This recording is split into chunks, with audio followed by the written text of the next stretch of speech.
할렐루야. 자, 오늘도 우리는 하나님의 역사 가운데 살고 있음을 우리는 깨닫고 있지요.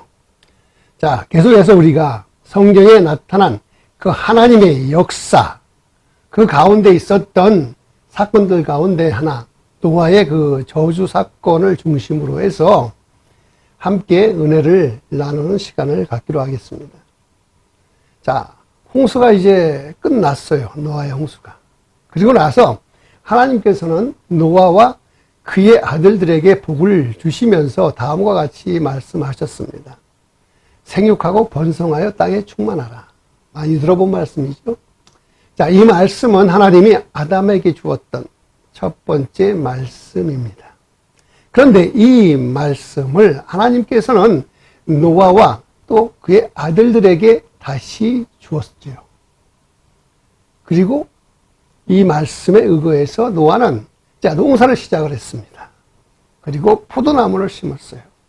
그러다 첫 번째 수확을 해서 노아는 그 포도로 포도주를 담궈서 포도주를 마셨습니다. 그런데 노아가 포도주를 너무 오랜만에 마셔서 그랬는지 그냥 취해버리고 자신의 그 장막 안에서 벌거벗은 채로 잠이 들었다는 것이죠. 근데 문제는 여기서부터, 자, 그 모습을 보았던 노아의 아들 함이 자기 아버지의 그 벌거벗은 몸의 그 수치를 덮어주지 않은 채 오히려 이것을 밖에 나가서 셈과 야벳에게 말해 버렸다라는 것이죠. 자, 그리고 이 이야기를, 이 소식을 들은 셈과 야벳은 깜짝 놀래가지고 아버지의 그 벌거벗은 모습을 보지 않으려고 그 옷을 가지고 자신의 어깨 위로 돌려서 뒷걸음질 쳐서 아버지의 그 하체 위에 덮어드렸다라는 것이죠. 자, 여기에서 우리는 두 가지의 행위를 볼 수가 있어요. 하나는 뭐냐? 아버지의 그 벌거벗은 몸을 덮어주지 않은 채 밖에 나가서 형제들에게 알린 함의 행위와 또한 아버지의 그 벌거벗은 몸을 보지 않으려고 뒷걸음질 쳐서 최선을 다해서 아버지의 수치를 덮어준 셈과 아벳의 행위의 이 차이. 자, 무엇이 선한 행위고 무엇이 악한 행위인지는 이건 3살 먹은 애도 알 수 있는 것 아니겠습니까? 마침내 그 술이 깼어요, 노아가. 그리고 이 사실을 알고, 자, 노아는 어찌 했을까요? 착한 일을 한 아들에게는 칭찬을 하고, 나쁜 짓을 한 아들에게는 야단을 쳤을까요? 자, 성경은 이렇게 말합니다. 셈과 야벳은 축복하고, 함은 그의 막내 아들 가나안을 저주했다라는 것입니다. 여기에서 우리는 이제 두 가지의 의문점을 가지고 오늘 이 말씀을 시작해 보겠습니다. 그것은 무엇이냐? 첫 번째, 노아는 왜 벌거벗었는가? 또한 잘못은 노아의 아들 함이 했는데 왜 저주는 노아의 아들이 함이 아니라 손자인 가나안이 받았을까요? 자, 그래서 오늘은 이 두 가지를 중심으로 해서 함께 연구하면서 그 안에 담겨져 있는 하나님의 의도는 무엇이고 또한 그 안에 감추어진 하나님의 그 사랑과 은혜가 무엇인지를 함께 찾아가는 그러한 시간을 갖기로 하겠습니다. 자, 그래서 첫 번째, 노아는 왜 벌거벗었는가? 자, 창세기 9장 20에서 22절을 봅니다. 노아가 농사를 시작하여 포도나무를 심었더니 포도주를 마시고 취하여 그 장막 안에서 벌거벗은지라. 아멘. 상식적으로 우리가 생각해 보면 술을 마셔서 또 취해서 옷을 벗을 수도 있습니다. 실제로 술에 취한 사람들이 간혹 옷을 벗는 사람들이 있다라고 좀 하죠. 하지만 노아는 하나님께서 인정해 주셨던 당대의 유일한 의인이었습니다. 그래서 노아는 세상의 모든 사람들이 죄에 빠져 있을 때에 하나님 말씀에 의지해서 120년 동안이나 세상과 단절하고 세상 사람들의 그 손가락질을 받으면서도 그저 꿋꿋하게 또한 거룩하게 살아가면서 방주를 만들어 갔던 그런 사람입니다. 그러다가 이제 세상이 홍수로 심판을 받아서 모두가 다 진멸되고 다 사라져 버렸습니다. 오직 자신의 가족만이 남아있던 그 땅 위에서 하나님께서는 허락한 땅의 첫 수확인 포도로 포도주를 만들어 취해버렸고 거기에서 자신이 벌거벗은 몸으로 잠들어 버려서 그 자식들에게 부끄러운 모습을 보였다는 이것을 통해서 우리가 마음에 탁 들어오는 게 뭐냐면 노아 너도 별거 없네. 사람들이 많을 때는 그저 하늘 흐트러짐이 없는 것처럼 굴더니 이제 아무도 안 보이는 곳에서 그저 아무도 없는 곳에서는 그저 노아도 결국은 실수하고 마는구나 라고 우리는 버뜩 생각이 들 수도 있는 것이죠. 예, 그렇습니다. 노아도 연약한 인간이고 부족한 죄인이었다는 것이죠. 그러니 어느 누구도 하나님 앞에서 내세울 것이 없다는 것을 우리는 깨달을 수 있다는 것입니다. 그리고 더불어서 이 말씀 안에 또 다른 의미가 담겨져 있다는 것을 우리는 알아야 합니다. 그것은 바로 새로운 창조라는 것입니다. 좀 더 자세히 들여다보면 본래 창조는 하나님께서 창세기 1장 1절부터 시작합니다. 온 세상 만물을 다 지으신 후에 그 다음에 에덴 동산을 지으시고 또 그 에덴 동산 안에 아담을 창조하셨습니다. 그런데 그 창조로 지은 모든 세계와 아담의 후손들은 죄로 인해서 몽땅 홍수의 심판을 받았고 모두가 다 사라져 버렸다는 것이죠.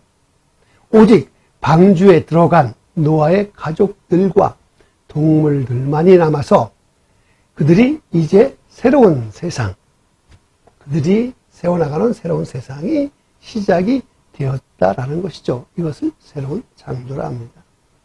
즉 하나님께서는 이제 아담이 아닌 노아를 통해서 생육하고 번성하라고 하셨는데 그 노아의 후손으로 하여금 남겨진 세상을 다스리도록 하셨다는 것이죠. 그러면 자, 새로운 세상은 이제 홍수 후에 남겨진 그 땅 위에서 노아의 가족들이 새롭게 생육하고 번성하는 것이 바로 새 창조라는 것이죠.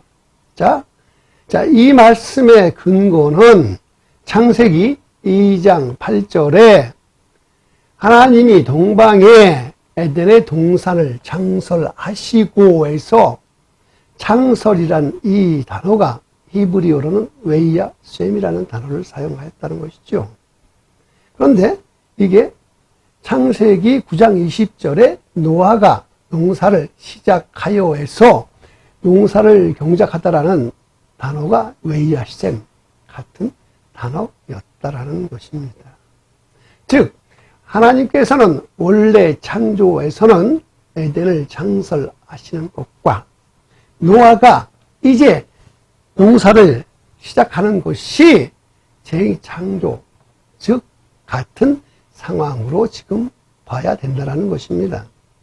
하나님께서 원래 창조에서 에덴을 창설하신 것처럼 노아는 새 땅에서 농사를 경작했고 아담이 선악과를 먹은 것처럼 노아는 포도주를 마셨으며 가인이 저주받은 것처럼 가나안이 저주받았다라고 서로 연관성이 있다라는 것이죠.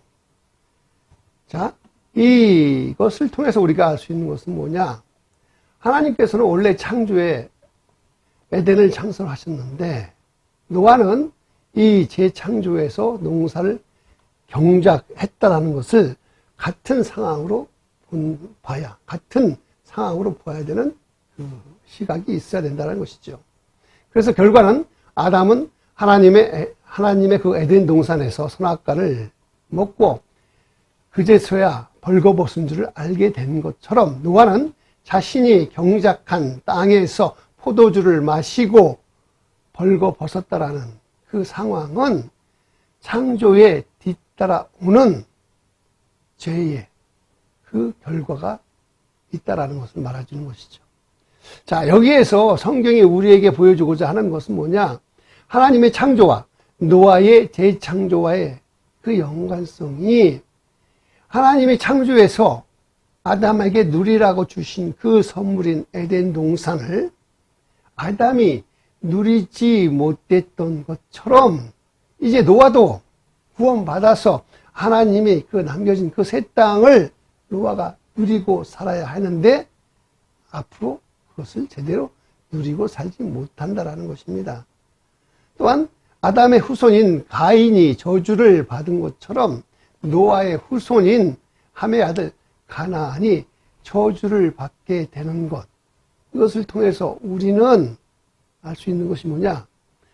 아담이 범죄한 후에 하나님께서 주신 소망인 여인의 후손이 결국 노아는 아니었다라는 것, 이것을 우리에게 깨닫게 해준다라는 것이죠. 자, 모든 것을 다 정리해 보면 이겁니다. 즉, 원래 창조도 결과는 죄로 끝이 났고, 새 창조, 노아를 통한 새 창조도 하나님께서 이제 새롭게 시작해 보려고 했던 새 창조도 노아를 통해서 그 아들, 그의 손자 가나안이 저주를 받아서 언젠가는 반드시 이 모든 문제를 해결할 구세주인 예수 그리스도가 꼭 와야 된다라는 것을 가르쳐 준다라는 것입니다. 할렐루야. 자, 그러면 이제 두 번째 의문, 잘못은 함이 했는데 왜 저주는 가나안이 받았을까라고 하는 것이죠. 자, 창세기 9장 24절 25절을 봅니다. 노아가 술이 깨어 그의 작은 아들이 자기에게 행한 일을 알고 이에 이르러 가나안은 저주를 받아 그의 형제의 종들이 되기를 원하노라 하고. 아멘. 자, 사실 따져보면요, 원래 잘못은 누가 했냐면 노아가 했어요. 왜 술을 먹고 취해서 옷을 벗어서 그 모습을 자식들에게 보였느냐 하는 것입니다. 물론 그 노아의 그 실수를 가리지 못한 노아의 아들 함도 잘못이긴 하지요. 그래서 여기서 보면 가나안, 그 손자인 가나안이 이 사건과는 아무런 관계가 없는데 왜 저주를 받았을까 우리는 생각해 봐야 하지 않을까요? 왜 그랬을까요? 자, 창세기 9장 1절을 봅시다. 하나님이 노아와 그 아들들에게 복을 주시며 그들에게 이르시되 생육하고 번성하여 땅에 충만하라. 자, 노아는 그의 아들인 함을 저주할 수가 없었어요. 왜냐하면 노아의 아들들은 이미 하나님의 복을 받았기 때문입니다. 자, 한번 받은 복을 왜 취소할 수 없느냐? 자, 그것은 야곱이 그의 형 에서의 그 축복을 대신 가로챘잖아요. 그때에 이 사실을 나중에 알고 에서가 자기 아버지 이삭에게 자기 축복을 달라고 얘기했는데 이삭은 그 축복을 돌이키지 못했다라고 우리는 성경을 통해서 알고 있잖아요. 그것은 왜냐? 그 안에는 하나님의 이름이 선포됐기 때문에, 하나님의 이름으로 선포했기 때문이라는 것입니다. 그래서 함에게는 직접적으로 저주할 수가 없어서 그의 아들에게 그 책임을 전가한다 해도, 자, 함의 아들은 가나안뿐 아니라, 가나안이 막내인데 가나안뿐 아니라 그 위로 구스, 그 다음에 미스라임, 그 다음에 붓, 형들이 셋이나 더 있어요. 근데 왜 이 형들은 다 빼고 오직 가나안, 그 막내에게만 저주했는지 궁금하지 않습니까? 자, 여기에 대한 대답이 성경에는 나오지 않지만요. 자, 레위기 18장을 통해 살펴보면 가나안 족속들은 근친상간, 그리고 간음, 우상숭배, 동성전에, 그 다음에 수간 등 여러 온갖 더러운 음행과 타락들로 인해서 모세 시대에 그 하나님께서 이스라엘 백성들이 가나안 땅에 들어갈 때에 그 가나안 족속들을 하나도 남김없이 다 진멸하라고 하신 그 대목을 통해서 우리는 짐작해 볼 수가 있는 것이죠. 즉, 그것은 노아가 그의 손자인 가나안이 평소에도 그의 행실이 어떤지를 잘 알고 있었기 때문이 아닐까라고 우리는 짐작해 볼 수 있습니다. 그리고 여기에는 숨겨져 있는 또 다른 의미가 있는 것을 우리는 알아야 되는 것입니다. 그것은 무엇이냐면, 이제 그 함의 잘못으로 그의 아들인 가나안이 저주를 받은 것이, 자, 실제적으로 우리가 생각하는 그러한 저주가 아니라는 것입니다. 자, 우리가 보통 말하는 저주란 남에게 재앙이나 불행이 일어나도록 빌고 빌어서 마침내 그 결과로 일어난 나쁜 일들, 즉 사업이 망하거나 건강이 나빠지거나 갑자기 사고로 죽는 것들을 말하는 것이죠. 그런데 창세기 10장에 나오는 그 노아의 아들들의 족보를 살펴보면 함의 아들들 모두가 세상적인 눈으로 보면 다 잘 됐어요. 하나같이 다 거룩한 민족, 큰 나라를 세워갔다라는 것을 우리는 알 수가 있습니다.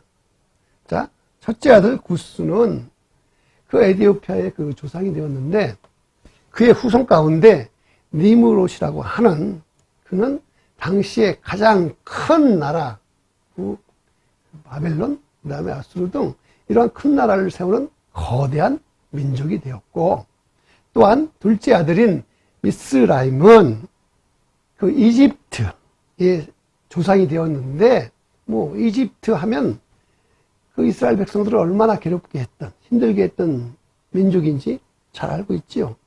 그 다음에 셋째 아들 붓은 그 리비아 민족, 리비아가 있는 그 아프리카 그 땅, 그 안에서 아주 거대한 민족으로 성장했던 것이지. 그런데 거기에 비해서, 자, 아브라함의 조상인 셈, 축복받은 셈은 어떠했습니까? 자, 그의 후손인 히브리 민족은 늘 힘들고 어려웠어요.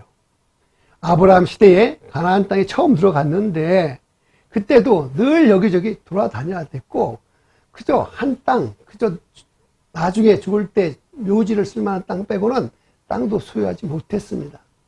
또한 그 요셉을 통해서 나중에 이집트로 갔을 때에도 처음에는 약간 요셉 때문에 대접을 받았지만 나중에 그들은 모세를 통해서 출애굽할 때까지 보면 평생 노예 생활을 해 나갔어요. 그리고 이제 광야 생활을 지나서 여호수아를 통해서 가나안을 정복했을 때도 늘 주위에 강대국으로부터 수탈과 학대를 받으며, 또한 다윗과 솔로몬 시대를 그때만 잠깐 반짝 좁았지 늘 뭐에 약소국으로 살면서 그 주위에 있는 나라들로부터 늘 멸시와 그 침략을 받은 아주 약하디 약한 그러한 민족이었습니다. 자, 과연 그렇다면 우리가 세상적인 눈으로 봤을 때 누가 더 축복받은 민족이고 누가 더 저주를 받았다고 할 수 있습니까? 셈의 후손입니까? 함의 후손입니까? 자, 세상적인, 상식적인 눈으로 보면 당연히 축복받은 쪽은 함이죠. 늘 강대국으로 떵떵거리며 살았으니까요. 하지만 하나님으로 보면, 하나님의 그 눈으로 보면요, 셈족만이 오직 하나님의 거룩한 백성들이었습니다. 셈족만이 오직 하나님을 하나님으로 섬기며 살았던 민족입니다. 늘 하나님의 관심은 셈족에게만 있었어요. 그리고 하나님은 늘 이스라엘 백성들인 셈족들만 챙겨줬어요. 그 밖의 민족들은 오직 하나님을 대적하며 우상만을 섬기는 민족으로 하나님께서는 그냥 그들을 그대로 살도록 내버려 주셨다는 것입니다. 그렇다면 우리는 생각해 봐야 되죠. 성경이 말하는 저주란 무엇이냐? 세상 저주와는 분명히 다릅니다. 세상의 저주는 아까도 얘기했던 그러한 불행한 모든 것들이라 한다면 하나님이 말하는, 성경이 말하는 저주는 그냥 하나님이 내버려 두는 것을 말하는 것입니다. 자, 오늘 이 말씀을 통해서 우리는 이제 두 가지를 알 수가 있는데요. 그걸 보면 첫째, 의인은 없다라는 것이죠. 자, 로마서 3장 10절로 12절을 보면 기록된 바 의인은 없나니 하나도 없으며 깨닫는 자도 없고 하나님을 찾는 자도 없고 다 치우쳐 한 가지로 무익하게 되고 선을 행하는 자는 없나니 하나도 없도다. 자, 우리는 노아를 통해서 알 수가 있듯이 의인은 없어요. 노아도 의인이 아니에요. 그런데 문제는 사람들은 이것을 모른다라는 것입니다. 사람들은 끊임없이 죄악을 행하고 있음에도 불구하고 자신들이 전적으로 타락하고 부패한 존재라는 것을 깨닫지 못하기 때문에 하나님을 찾지도 않고 선을 행하지도 않는다라고 지금 하고 있습니다. 그리고 두 번째, 저주란 하나님이 내버려 두시는 것이라는 것이죠.